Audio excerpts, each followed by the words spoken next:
Bonsoir, salaamaaleykum dala ak jox seen Diallo Pro di leen bëgg dina saal bëri bëri di leen baal ak ne baal ko baax a baax temps yi gëj nañu def vidéo nag di leen wax ne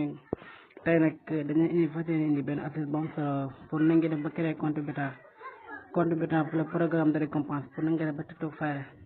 ba tey moom lañ leen bëgg indil facile moo xam na ngeen def ba créer ko compte boobu facilement. Avant loolu nag képp koo xam ne abonné gu ci sama seen YouTube na nga abonné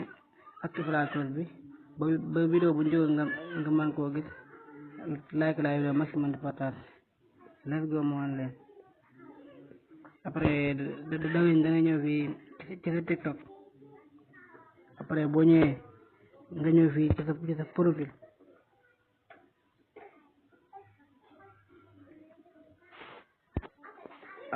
après nga ñëw fii ci sa profil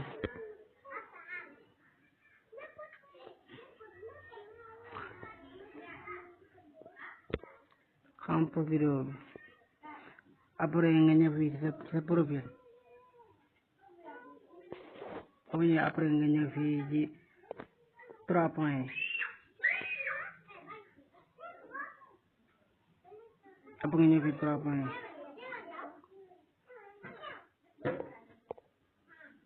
après nga cliquer xaaral tuuti après nga cliquer ko xaaral tuuti waaye boo cliquer dana indi fii après nga ñëw fii paramètre de confidentialité après nga cliquer ko xaaral tuuti waaw yaa tuuti après nga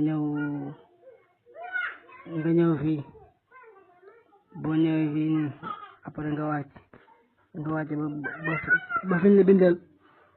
changer de compte après nga cliquer ko ba cliquer nga ñëw fii ajouter un compte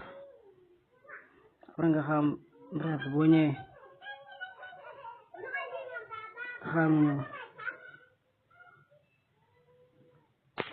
xam refaire après boo ñëwee dangay ñëw fii ñu la bindal SN fii ñu bindal Sénégal bi SN bi moom ngay cliquer boo cliquer après nga ñëw fii nga def ko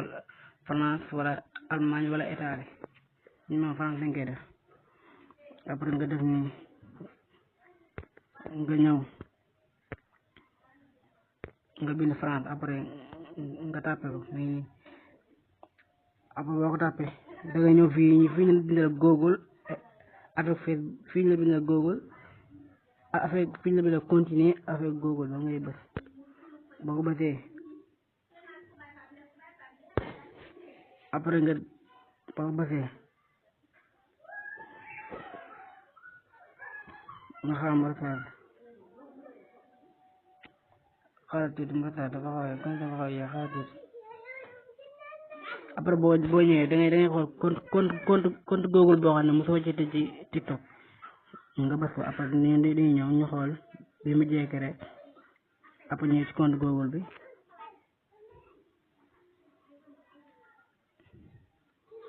après nga xam refaire rek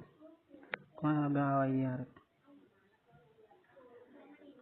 commencement bi xaw a yéex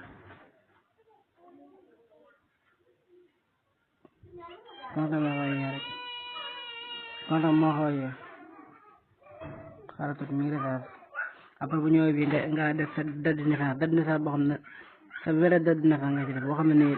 dina mat 18 ans ndax su matul 18 ans boo créé du baax da ngay def après man ma ñëw mu xool date de naissance ma neex ma neex après ma ñëw daal def nii après ma ñëw def nii mu xool ma def ko 2002 après ma def ko 2002 ma xool après ma cliquer après nga suivant ba bësee suivant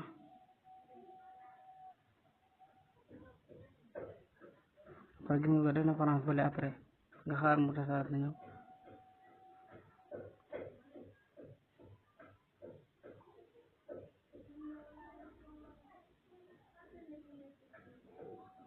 après bu ñëwee nga choisir sa nom nga xool nom boo ciy def ba ne nga créé mi ngi nii créé un journal man sama bii laa koy bàyyi après mu bës continuer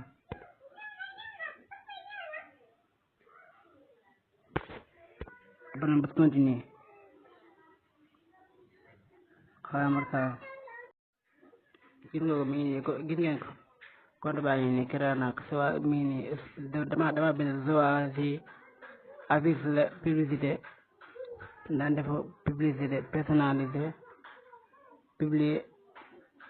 générique publicité générique maa xool bu ma neex ma def ko moyen de patience pertinente après ma def sélection ma xool ma def ko bi suuf après gis nga ko mu ngi nii maa ne bépp ki bu am bépp compte bu nekk compte bêta rek bépp compte bu nekk compte bêta rek bépp compte boo xam ne compte bêta la nii lay mel day am carte bee nii après boo duggee gis nga ko amul dara nga compte bu bees la nii compte bees la comme sama gars yi loolu la ma rek di leen jox day ci yeneen vidéo di wax ngeen abonné like la vidéo maximum di partage merci beaucoup